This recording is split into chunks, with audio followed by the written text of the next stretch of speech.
ANMR ನ್ಯೂಸ್ಗೆ ಸ್ವಾಗತ. ಮಳೆಗೆ ಚರಂಡಿಯಲ್ಲಿದ್ದ ಕಸ ರಸ್ತೆಗೆ, NNT ಬಡಾವಣೆಯಲ್ಲಿ ಅಶುಚಿತ್ವ. ಚಿಂತಾಮಣಿ ನಗರದಲ್ಲಿ ಶುಕ್ರವಾರ ರಾತ್ರಿ ಬಿದ್ದ ಸ್ವಲ್ಪ ಮಳೆಗೆ ನಗರದ 25ನೇ ವಾರ್ಡಿನ NNT ಬಡಾವಣೆಯ ಹಿಂದೂ ಸ್ಮಶಾನ ಪಕ್ಕದ ಚರಂಡಿಯಲ್ಲಿದ್ದ ಕಸ ರಸ್ತೆಗೆ ಹರಿದು ಬಂದು ನಿಂತಿರುವುದು ಒಂದೆಡೆಯಾದರೆ, ರಸ್ತೆಯ ಪಕ್ಕದಲ್ಲಿಯೇ ಬಿಸಾಡಿರುವ ಕಸ ಮಳೆಗೆ ಚರಂಡಿ ಸೇರಿಕೊಂಡು ನೀರು ರಸ್ತೆಗೆ ಹರಿದ ಪರಿಣಾಮ ಜನರು ರಾತ್ರಿ ಓಡಾಡಲು ತೊಂದರೆಯಾದರೆ, ತಗ್ಗು ಪ್ರದೇಶದ ಮನೆಗಳಿಗೆ ನೀರು ಸಹ ನುಗ್ಗಿದೆ. ಚರಂಡಿಗಳ ಶುಚಿತ್ವ ಮಾಡದ ನಗರಸಭೆಯವರ ಮೇಲೆ, ಕಸ ರಸ್ತೆಗೆ ಹಾಕುವವರ ಕೆಲ ನಿವಾಸಿಗಳ ಮೇಲೆ ಹಾಗೂ ಹಾಕಿದ್ದ ಕಸವನ್ನು ನಿಗದಿತ ಸಮಯಕ್ಕೆ ಸರಿಯಾಗಿ ವಿಲೇವಾರಿ ಮಾಡದ ನಗರಸಭೆ ವಿರುದ್ಧ ಬಡಾವಣೆಯ ನಿವಾಸಿಗಳು ಆಕ್ರೋಶ ವ್ಯಕ್ತಪಡಿಸಿದರು.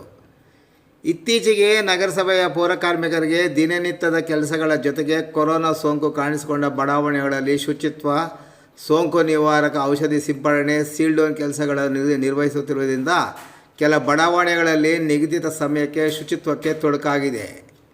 ದಿನೇ ದಿನೇ ಕೊರೋನಾ ಸೋಂಕು ಹೆಚ್ಚುತ್ತಿರುವ ಬಗ್ಗೆ ನಗರದಲ್ಲಿ ಆತಂಕ ಒಂದೆಡೆಯಾದರೆ, ಜನ ರಸ್ತೆಗೆ ಕಸ ಹಾಕುತ್ತಿದ್ದು ಅವರಿಗೆ ಅರಿವು ಮೂಡಿಸುವವರು ಇಲ್ಲದೆ ಬಿದ್ದ ಕಸವನ್ನು ನಗರಸಭೆ ಅಧಿಕಾರಿಗಳು ಬೇಗ ವಿಲೇವಾರಿ ಮಾಡದ ವಾರ್ಡ್ಗಳಲ್ಲಿ ಅಶುಚಿತ್ವ ತಾಂಡವಾಡುತ್ತಿದ್ದು ಮತ್ತೊಂದು ಆತಂಕಕ್ಕೆ ಕಾರಣವಾಗಿದೆ.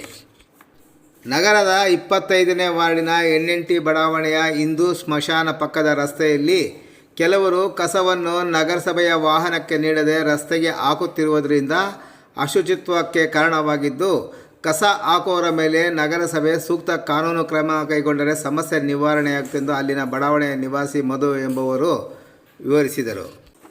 ಈ ಬಗ್ಗೆ ಪ್ರತಿಕ್ರಿಯಿಸಿ ಮಾತನಾಡಿದ ನಗರಸಭೆಯ ಕಿರಿಯ ಆರೋಗ್ಯಾಧಿಕಾರಿ ಪ್ರತಿಭಾರವರು, ಪ್ರತಿದಿನ ಕಸ ಸಂಗ್ರಹಕ್ಕೆ ವಾಹನ ಕಳಿಸುತ್ತೇವೆ. ಕೆಲ ಜನ ವಾಹನ ಬರುವವರೆಗೂ ಕಾಯ್ದೆ ರಸ್ತೆಗೆ ಬಿಸಾಡುತ್ತಿದ್ದಾರೆ. ಈ ಬಗ್ಗೆ ಹಲವಾರು ಬಾರಿ ತಿಳುವಳಿಕೆ ನೀಡಿದ್ದರೂ ಕೆಲವರು ರಾತ್ರಿ ವೇಳೆ ಅಥವಾ ಬೆಳಗಿನ ಜಾವ ಕತ್ತಲಿನಲ್ಲಿ ಕಸ ಬಿಸಾಕುತ್ತಿದ್ದಾರೆ. ಈ ಬಗ್ಗೆ ಗಮನ ಹರಿಸುತ್ತೇವೆ. ರಾತ್ರಿ ಬಿದ್ದ ಮಳೆಯಿಂದ ಚರಂಡಿಯ ಕಸ ರಸ್ತೆಗೆ ಬಂದಿರುವುದನ್ನು ಕೂಡಲೇ ಶುಚಿತ್ವ ಮಾಡುವ ಭರವಸೆ ನೀಡಿದರು.